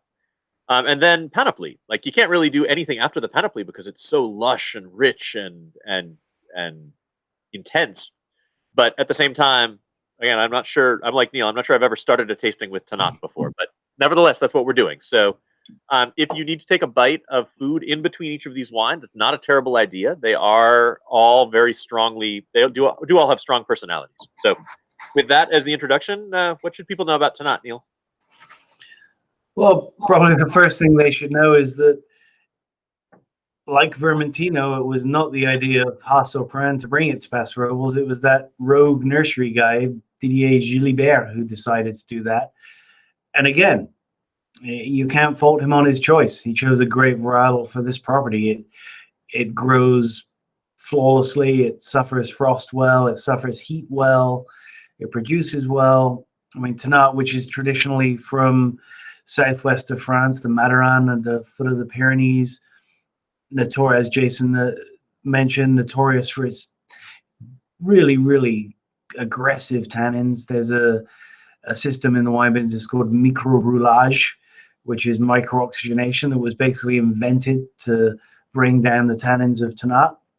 But here on these soils, in this climate, yeah, it has strong tannin for sure, but it's firm tannin. It's not an aggressive tannin. And for me, it's always been kind of a surprise. It's kind of broody in the glass, and you smell it and you think it's going to be tough, and then but it's got a real fruity brightness to it in the palate, which I think is really intriguing. It's always a mystery to me. It's kind of as I think Jason said, it's kind of a wild grape. It's on its own program. We try and lead it through the cellar, but it pretty much is doing what it wants to do once it gets out of the vineyard. We age it in a foudre. It's all fermented in a big wooden upright, and we manage the cap with air, so it gets some air involved in there with our pulse air system, and trying to keep it as soft as we can, but letting it show its character. Doesn't see a lot of new oak. We don't feel that's necessary. I think it's interesting enough as it is. It's a wild character, and it's always interesting because it's clearly which one of these is not like the others. It's not a Rhone varietal, and you can tell it, and it plays well with Bordeaux varieties for sure. And I'm sure that it's snuck into some cellars in Bordeaux over the years to bring structure and color and texture when that was lacking in a given vintage, because it always brings structure to the table and color. It's never light and wimpy, that's for sure, with Tannat. I love the fact that in Madiran, kind of the place where most of the Tannat in France is planted, they use Cabernet Sauvignon and Cabernet Franc as blending grapes to lighten it up. Calm it down. It's also a big component. I was in Cahors not recently, but a few years ago, and it's a big component in their wines too. And it's gorgeous. Those wines are gorgeous, but they're very, very wild down there, and I think it fits into that profile really, really well. And it loves the heat of Paso Robles. It's worth noting that all three of these reds are from 2018, which was one of our more elegant vintages, I think, in recent history. It was a fairly cool year. I feel like if you, and this is actually measurable, if you go back and look, it's the highest average acidity that we've harvested grapes at in the last decade. And there's this kind of purity and clarity in all of the 2018s that I think is a really nice counterpoint to Tannat's kind of natural burliness. Like you have Tannat's character, and then it's given this kind of translucency by the 2018 vintage that I think has really nice purity to it. Yeah, I really like that about the 2018s across the board. There's purity is a great word for it. Oh, there's a chef, but he doesn't have any food. Mm-hmm. Clearing your plate. What's the point of a chef with no food? This is the busboy, not the chef. Oh, he's the busboy. Yeah, I think he's an all-purpose chef. Showed great purity and balance, and I like they're my favorite vintages at Talbot's Creek. I think those are the ones I really, really love. And the Tannat it's super accessible tasting it right now. I mean, without food even, it's easy for Tannat. Yeah, it is. I mean, I think there are many years where I kind of warn people away from the Tannat at age, whatever this is, age 3 years after vintage, like a year after bottling and right at release. I don't feel like you need to be warned away from this 2018 Tannat. I feel like it's something that as long as you're having food with some substance, something for the Tannat to bounce off against, this is showing great. I love these comments. This Tannat on a dreary night in Houston fits like a hand in a glove. Someone it snowed here in Boston this morning. It's been a gloomy all week. The Tannat fits exactly a perfect place for it. You know, and you think of the regional cuisine, you think of a cassoulet. I mean, it's made for a cold, snowy situation with a cassoulet for sure. Shall And we this move is on? also this is one of the wines that I always feel like at the 10-year vertical is like right in its sweet spot. I mean, there are other wines that are sometimes there, other wines, some wines, often some Syrah-based wines that can still be young at 10. But I feel like Tannat at age 10 is kind of a slam dunk. Yeah, absolutely. Just coming into its own. Yeah. Cool. Okay. Let's do the Le Complice. Le Complice. So, I mean, for this wine, we have to talk story, I think, first and foremost. And I'll give my memory of the story, which I think is fairly accurate. We were sitting with Terry Noir, and I don't remember the vintage, but I remember the occasion during blending, and your dad decided that he liked it as a varietal, as we all liked it and still like it as a varietal, but he felt that we needed to build a wine around it, which was always interesting for me when Bob hit the table with his fist and said, "I have an idea." It's like, okay, let's build a wine around a grape that nobody's heard of and is really light and really tannic. Okay, here we go. So that evolved into a wine that we decided, you know, we've got a lot of blends and we've got a lot of stuff going on. And to go back to what I was saying before, if we're going to do something else, it's got to stand by itself, and it needs to maybe be a bit outside of the normal stylistic choice of Talos Creek. So we chose to ferment 3 new clones of Syrah that we had on their stems in open top fermenters, and that was kind of a basis to how does that work with Tannat, and we put those together, and then we had a little Grenache to mellow everybody out a little bit, because with all the structure of those stems and that Syrah and Terre Noir, it needed a little what's the right word? Education, little icing on the cake, if you will, restraint. But it turned out to be really interesting. And I remember the first tasting, Danny was here, your brother, and he and Bob both felt that the stems were making things too green. And it was an explanation of they're so young, you have to wait for the stems to integrate. And this needs time. And yes, at this point, it's too green, but give it a moment, let it evolve, and then let's make the blend. And that's what we did. And it turned out to me to be a super interesting wine. And even though I don't remember exactly, but I feel like the first vintage didn't have an immense amount of Terre Noir in it. It may have been maybe 6% or something. But for a grape that is so pale in color, almost rosé-like, it holds its own against this powerful stem fermented Syrah. You can taste that Terre Noir in it. And then from there, I believe it was Bob that decided the name, the Le Complice, or the Accomplice, was the name for it. And he came up with some terrible names during those blending sessions, but this one really was right on point right from the start. You agree with me on that, I'm sure. It was funny because I mean, for a long stretch, the way that we would come up with names is that I would come up with one and walk into his office and he would shoot it down. And then he would come up with one and come into my office and I would shoot it down. We would go at this for months at times before we came up with things that we finally liked, that both of us, one of us would oppose the other one would be like, yeah, I guess that's okay. But yeah, I mean, in this case, the thing to remember about Terre, I think it's worth talking about Terre a little bit on its own. I mean, the first year that we harvested it was 13. And I remember we tasted it after a couple of weeks on the skins, because I mean it's a weird grape. We'd never had it before. There's not much literature on it. It's barely planted in France. And after 2 weeks, it was about the color of the Dianthus, but already quite tannic. And so the question was, what do we do? Do you pull it off the skins and live with it being this pale, or do you leave it on the skins longer and hope you get more color? So we left it on for another week, and it was a little bit darker. It was still a very pale red, and it was really tannic.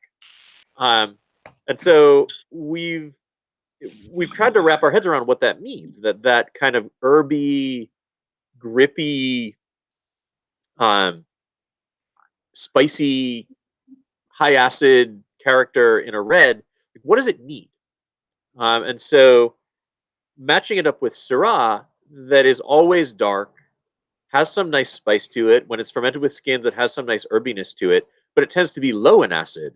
Like you put the two of them together, you put that kind of high acid, herby, spicy Terre with the low acid, herby, spicy Syrah, you end up, I feel like Syrah that you've shined a spotlight through. Like, I think of it like very, very visually, like a stained glass window with all of these kind of deep colors that you can't really see until the light comes through it and the sun shining through it. All of a sudden, everything just kind of glows. And I feel like that's what the addition of Terre does to a wine based on Syrah.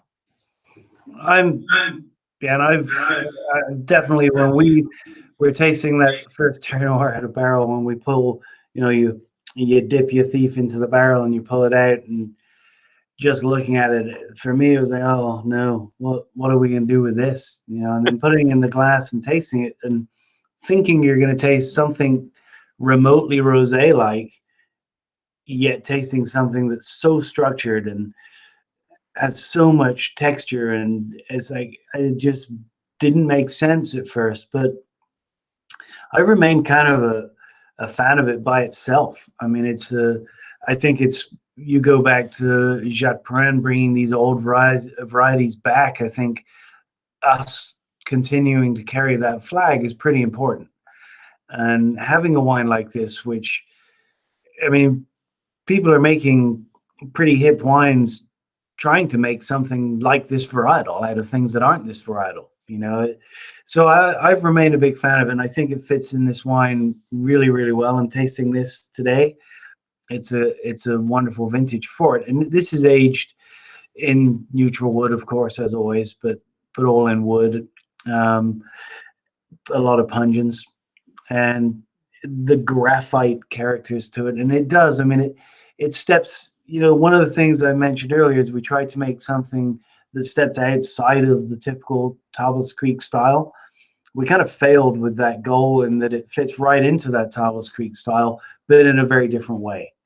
I think that's, for me anyway, that's a testament that the vineyard is really what is dictating us. This site is really what's dictating what is the Tables Creek style more than we are. So yeah, it's got more of that graphite, more of that spice from the stems, and that incredible Terre Noir structure. But it still falls in line as where it came from. It came from this property. You can taste it. To me anyway. I hope that's true with everything that we make.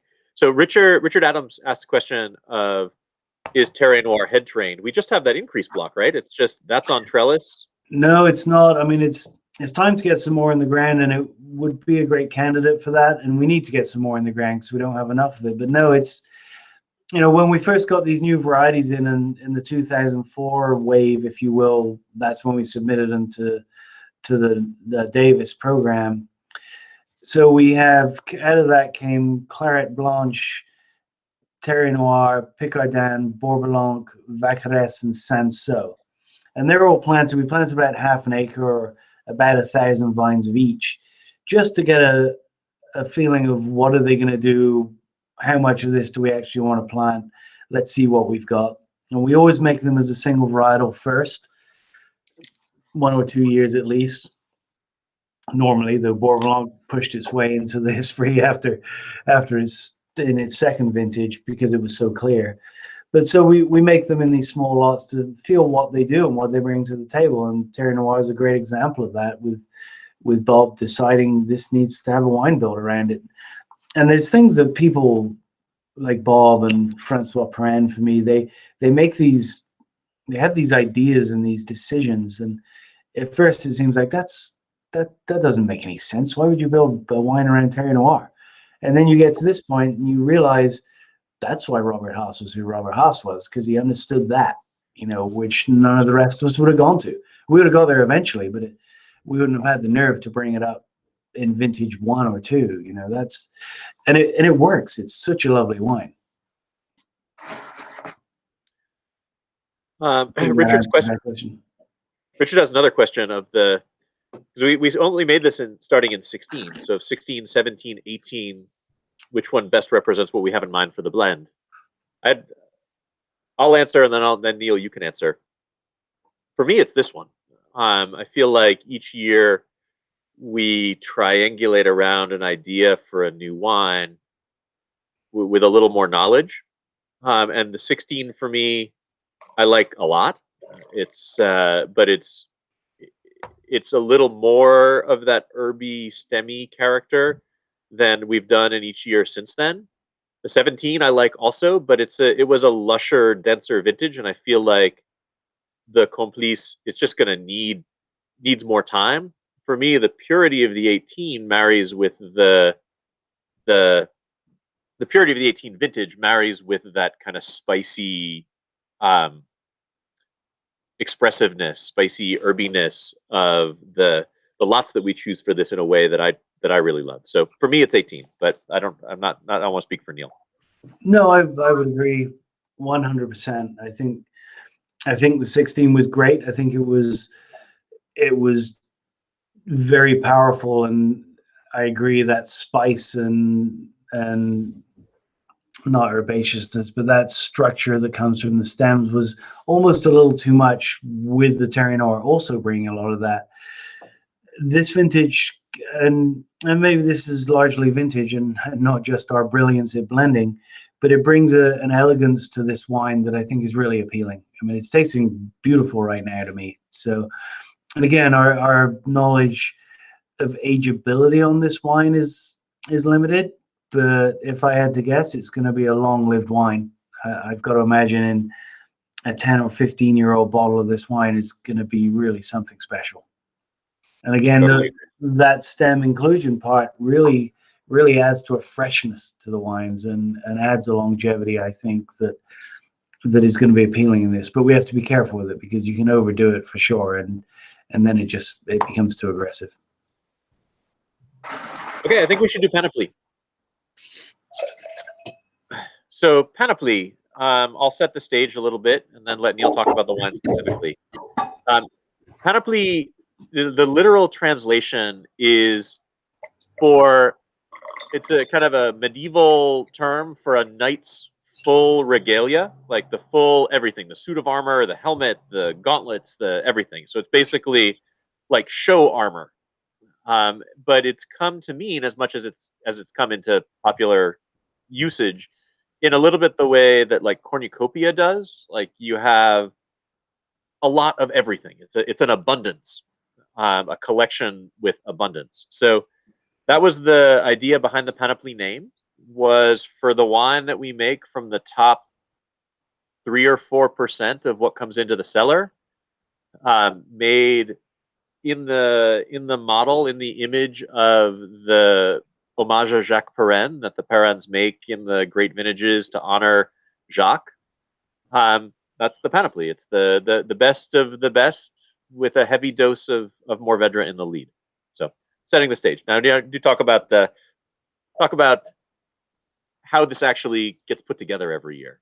I'm just really glad we didn't call it cornucopia.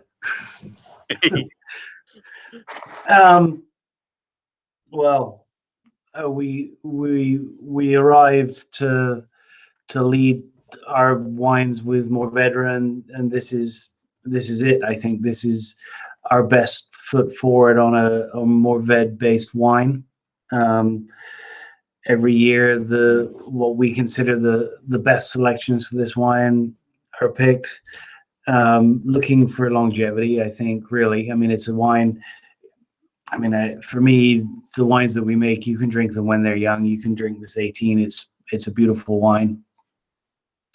But we hope that in 15, 20 years, 10, 15, 20 years, however long your patience is, it's going to just improve and improve and become more and more dramatic. Because realistically, and I'm not a very patient person, but when you open those bottles of wine that have aged for that length of time, it's a real treat when it works, and I learned that from Jason's dad. He invited Marcy, my wife, and I to dinner a few times, and the first couple of times he would open these old Burgundies like from the 70s, and I didn't really know what to do with them in my head. They tasted tired, and I make wine for a living, so I'm tasting barrels. I'm not tasting things that are 30, 40 years old. But after you start to taste this stuff, that it's just so incredible the way these wines age. And I think Panoply will do that. I mean, it has the power of the Mourvèdre to carry it. It has the lusciousness of the Grenache to make it always full and always really rich and round. And Syrah's always there in case anyone's taking a day off. It's going to stand up and give structure and edge to everything, a frame to everything, I think. And the earthiness of this wine, of the Mourvèdre, of the base, is so cool. And it's for me, it's better than Mourvèdre by itself. Certainly any Mourvèdre by itself that I've made. Domaine Tempier do a pretty good job of that. I'm not going to say they don't, but this wine is really, I guess, what I would hope is a display of what the Haas and Pren families had hoped for when they bought this property, because they weren't thinking about white wine when they bought this property. They were thinking about a wine like this, I suspect. And that's how I go at it, is what would Jacques be proud of, let's say, that Mourvèdre is showing its very, very best off of this piece of land. That's how I see it. So there's some backstory to Mourvèdre that I think is worth sharing. It was in the late, the 1850s, 1860s, it was the most widely planted red grape around the Mediterranean. It was also growing in popularity in California. There's this really cool 1884 ampelography that Morgan Twain Peterson, who Neil had on his tasting show, that he forwarded my way a couple of months ago, written by the chief viticultural officer of California, basically the head of California's wine program. His name was Charles Wetmore, and it talked about all the grapes that were planted in California and what their prospects were. And it says that he doesn't know of a single vineyard in California that would not be improved by the addition of between 10 and 75% Mourvèdre. It's a pretty big span. It is a big span, but like the minimum, I like the lower bound is at least 10% Mourvèdre in everything. And in France too, it was widely recognized as the elite grape in the south of France. But what happened is in 1870, phylloxera, this root parasite, this North American root parasite, got out of North America and into Europe, thanks to people bringing plant material back and forth across the Atlantic, and spread through Europe and killed between 90 and 95% of the vineyards in Europe. And the way that vineyards got replanted is they got replanted on American rootstocks. So your wine grape gets grafted onto a rootstock that evolved along with phylloxera and has immunity to phylloxera. But it was essentially an extinction event for the vineyards in Europe. And everybody had to replant. And it turned out when they tried replanting Mourvèdre that it didn't graft well onto the rootstocks that were available at the time. And so it was almost entirely lost in France. And it was almost entirely lost in California. There are still some old plantings here, and there are some old plantings in France, but it was basically the handful of places that were planted in sandy soil where phylloxera can't thrive. And so one of the real contributions to viticulture that Jacques Perrin made and that Beaucastel has made is that Jacques, of all of the grapes that he found and regenerated in the vineyards of Beaucastel, Mourvèdre was the one that he really fell in love with and that he thought had the most potential.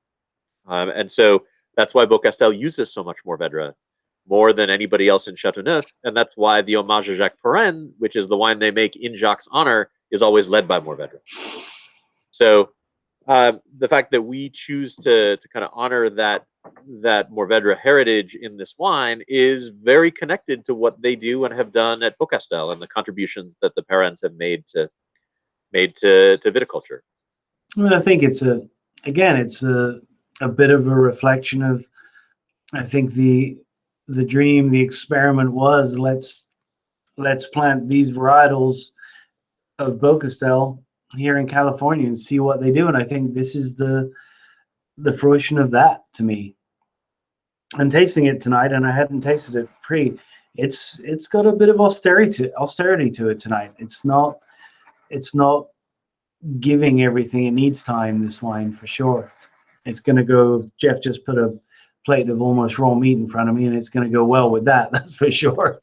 But it's complex. It's long. It's the structure again is incredible. The earthiness of the Mourvedre is alluring as it is. And to answer, David Gillette asked, do you see Sanso making this blend? I think we put Counoise in this blend once in the time since we started making it. The first vintage was 2000, I believe. And I don't see that. I mean, I would never say never, but I don't see that going in it. We try different things in here, but it's pretty much we're stuck on this for the time. I don't see it changing. Yeah, I mean, this is a wine which is kind of unapologetically about richness and ageability, richness and structure. Not that we want, this is not, it's still in the style of Tubeless Creek. It's not a 16% alcohol. It's not something different than what we are, but of all the lots that we have, it's the lushest and most structured lots that go into it. And it's hard for me to imagine a Sanso or a Counoise or a Terre Noire or a Vaccarez being one of those lushest, most substantial lots. I do think that we will be putting Sanso into the Esprit red sooner than later. Yeah, I would agree. Yeah, maybe Vaccarez could make a showing. Who knows? It's possible. It seems like the one of those that might be most inclined. A question from Uli Klump asking about quantities. So the Tannat we have good quantity of. I would not worry that the Tannat is going to be gone in the next few months. We will still have some in the fall. I'm sure. Complice and Panoply, it's a question. We only made about 800 cases of each of those, and about 600 cases go out to the wine club, and then we stash some in our library. So I would think there's a pretty good chance that those will be gone by fall. But it's worth remembering, anybody who has not yet gotten something shipped this way, we're doing $10 shipping in April. So if there's something that you want, you should get it now. It's cheap to get it.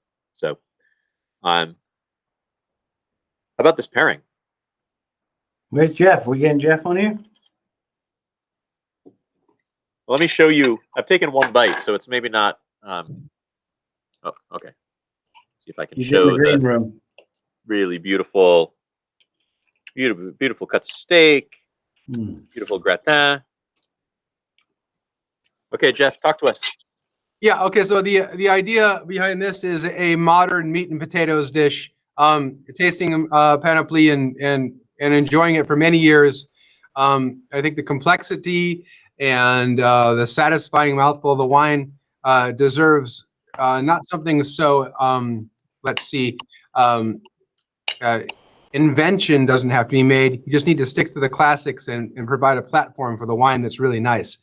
And the minute I tasted the wine, I thought about the beef drippings from a roast and things like that. And wanted to use something that had some Japanese flair to it too, with umami styles. And so we did a shiitake potato gratin. And a potato gratin is much easier to do at home than most people think that it is. Just slicing the potatoes and cooking them in cream, which is very good for you. And thyme, salt and pepper, and then finishing it again in the broiler to get a little bit of gratin over the top of it. The greatest influence, I think, on the pairing today was the shiitakes. When you do shiitakes in the middle of the layers of the potatoes, it creates this great umami presence, in what is a classic French dish and brings a classic French dish into the light of some Japanese culinary and some umami flavors, which is really great. So we started on that basis and then decided to do a miso charred beef loin, a strip loin, a tenderloin, not as much, I would say, a ribeye great. Today we used a shoulder fillet, which is a unique cut of beef that is both flavorful and tender. We marinated in miso for just a couple hours, then seared over oak. So it's got a smoke and miso flavor to it, a hint of sweetness, and a little bit of finishing salt over it.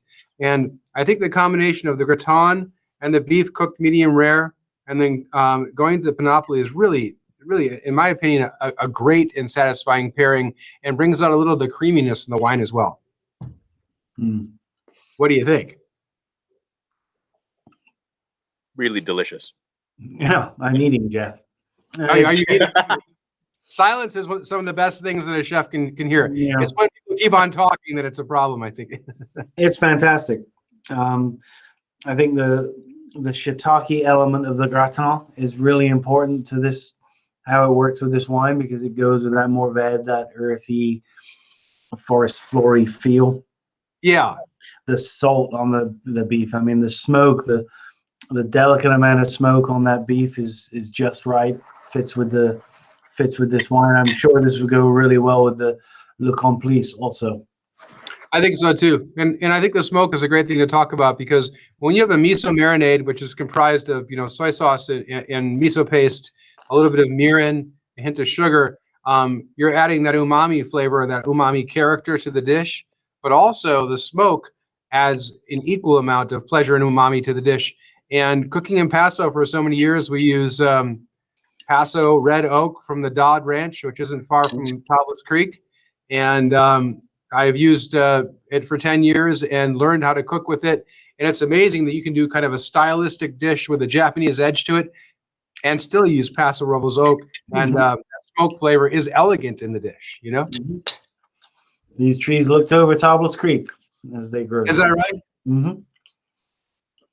It's actually really good with the Tannat. Also, I just went back to the Tannat. It's a terrific pairing with the Tannat. It actually brings out a little bit of the sweetness of the fruit of the Tannat. Going back. That's great. And like you said, with the Le Complice as well. And I love that stem inclusion in the wine and what the character that it creates.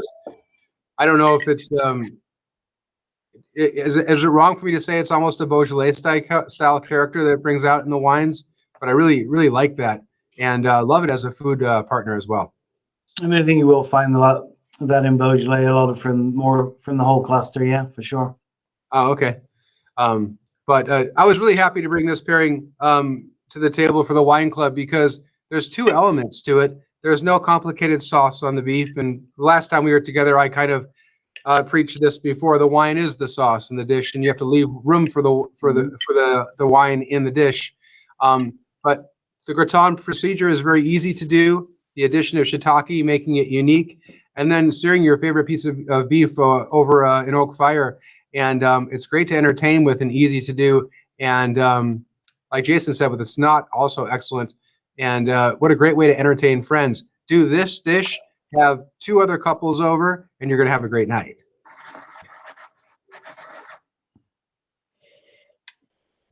More silence. Absolutely. I can't take the silence. Maybe you should sing, Jeff.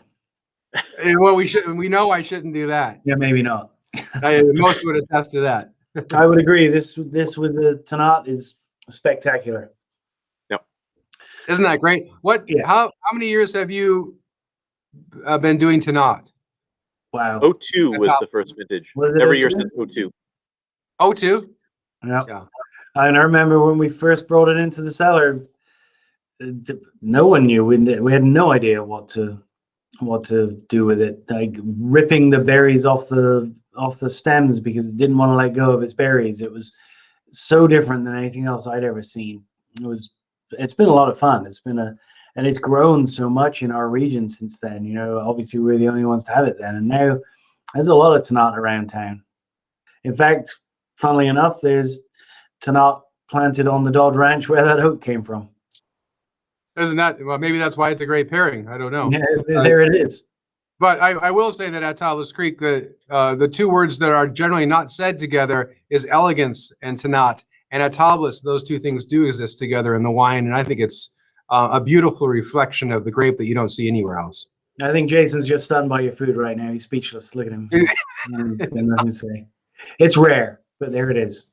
We do all the things we can to make the food elegant and complex and intellectual, and at the end of the day, meat and potatoes wins, doesn't it? There it is. Elegant and complex is great. Delicious, like I'll take it. No, it was really that was really good, really fun, and fun to see how it kind of changed each of the wines a little bit when you tasted them with the food. It was really it's a treat. It's why one of the reasons why I have so much respect for chefs like you who can present food in ways that help kind of bring out character in wine. I feel like there are lots of chefs who make delicious food, but to make great food that also gives you a window into what the wines taste like and have the wines show something more, that's special. So thanks, Jeff. Well, coming from you, Jason, that really means the world to me. And Well, I said it would have meant nothing. From Neil, it's questionable, but through this vineyard and knowing you and knowing Neil for so many years, it's changed the way I cook, and it's been an absolute pleasure. And I think of it every day as a gift to be able to cook to the wines of this area. So, cheers to you both, and thank you for having me. Thanks, Jeff. Before you go, Jeff, tell people how they can learn more about what you do or get into contact with you if they want to. Absolutely. My website is chefjefferyscott.com. And if you go on the website, it'll let you know what kind of culinary hijinks we're up to every weekend, and cooking for all types of questionable characters all over the place, but mostly vineyards in Paso, and having a great time doing it. Thankfully, at this time, a lot of people are interested in gathering a little bit more together and having a great time eating and drinking. And so I'm ecstatic to be cooking again. So, and it's been great to be here at Tablas Creek. So chefjefferyscott.com, and that's where you can find out where I'm at. Awesome. I saw that Ian just shared that link in the chat. So perfect. All right. Cool. Okay, Neil, any final thoughts before we wrap things up? It's been basically 2 hours, which has flown by. But I also want to be respectful of everybody's evening and bring things to a close. So any final thoughts? Just a pleasure to do this, and a pleasure to take through these wines and see the response and be able to answer questions of people that are participating here. It's a couple of comments of how good this forum is for people and hoping that we keep doing it. I kind of agree. I mean, honestly, as I said earlier about the thing I'm doing on Friday nights, it's rarely that you and I get to sit down and have this conversation with our club members, asking us questions and being able to give feedback. I think it's one of the great things that came out of the misery of the pandemic is stuff like this, where the communication is great during this, and I think it's really fun. I mean, I enjoy it. And it's always the most important thing to me is always, it's nice to get great scores and all that stuff, journalists, but to get feedback from the people that buy and enjoy your wines is the most rewarding thing to me, as someone who works in a cellar and makes wines for a living. To hear someone that just cooked Jeffery Scott's recipe and enjoyed it with our wine, it doesn't really get much better than that for me. And one of the things I think we've all realized in this pandemic is that so much of the way that we normally share our wine with people requires us to be in a specific place and for them to be in that same place. And if you live near the winery, you live near a restaurant that's happening to do a wine dinner, that's great. But there's always a lot more people who can't join you for anything than can. And one of the things that I think is compelling about these sorts of events is that people can join from anywhere. People can be a part of this from, somebody joined from Seattle. That's great. I know people are joining from the East Coast. It's really cool. And I feel like that was maybe a blind spot that we had as a winery, but I think that wineries in general in California have, is that they do lots of things at their winery, but not enough things that people who are not nearby can be a part of and participate in an equal way. So I absolutely remember having conversations with you about how do we reach out and involve people that aren't here and can't be here, and this was there, but we didn't see it, you know, and it was forced upon us, and we saw it, and this is a result, and I think it's fantastic. I didn't ever think I'd enjoy doing this, but I really do. Yeah, and obviously that is not saying that we aren't looking forward to doing in-person events again. We're starting to do a few in-person wine dinners this summer. We'll have more as we get into the fall. We'll start to host a few events out here, starting probably late summer. And we love those, and we're grateful for everybody who comes to those. But I don't think that those are going to replace these. They're going to supplement. These. Cool. Okay, a couple of little notes in closing. We always traditionally did during our pickup parties a little extra 5% discount to thank people for taking the time to spend a piece of their day with us. We're doing of course it's virtual, but we're going to do the same thing. So basically, through a week from today, any of the wines that were in any of the 3 shipments, so it's like 11 different wines in all. If any wine club members reorder them, it's an extra 5% discount. So just a little thank you. Remember also, if you want to taste through all of these wines, if you are not able to get the Master of the World tasting kits, and so you're opening a bottle or a couple of bottles from a shipment, if you do come and visit for the next month, one of the tasting options that you can choose in the tasting patio is the shipment. So you can taste through the wines that way if you didn't get a chance to do it tonight. And also I checked yesterday, and there were 5 shipments left. We made up 100 of these tasting packs. There were 5 of them left at Master of the World. So if anybody wants to get them or share them with a friend or order them for a friend, they're still there. They'll be there until they sell out, which should be soon, but there are still a few right now. And then finally, if you are coming to visit, remember that at least until June 1st, when we have the capacity of being indoors as well, remember that we do have limited capacity. We only have about 50 seats on our patio. So that means that if you want to come and visit, particularly on a weekend, you should make plans, make your appointment a couple of weeks at least in advance, because we hate having to say that we're full, but we only have so much space. So there are times when we are full. So we hope to see you, but just recognize that our capacity is limited. Okay, so that's it. On behalf of Neil and Ian here at the winery, on behalf of Jeff, on behalf of my mom and the Perrin family, just thank you again for your support. We're really honored and inspired by your interest and your questions, and really the support of this crazy project that we started 32 years ago now, and has turned into something that I don't think any of us could have imagined at the beginning.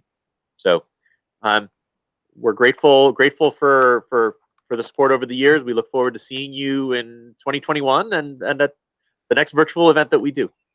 So thanks, everybody. Yeah, thank you. Likewise for me, this is a pleasure, and thank you for the support. And I'm going to leave you with this. I'm going to open this right now and have a little taste. So come see us. Watch your emails. We will announce the release of those 2019 reds, those small production 2019 reds, including the Sasso, which I think we only bottled 45 cases of. If there's any left. Yeah, if Neil doesn't drink it all between now and this summer, we'll announce it. We'll announce it in one of the monthly emails. So, again, thank you so much, and thank you for all of the questions and comments and contributions. It's really it means the world. It's the most meaningful thing.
of every day.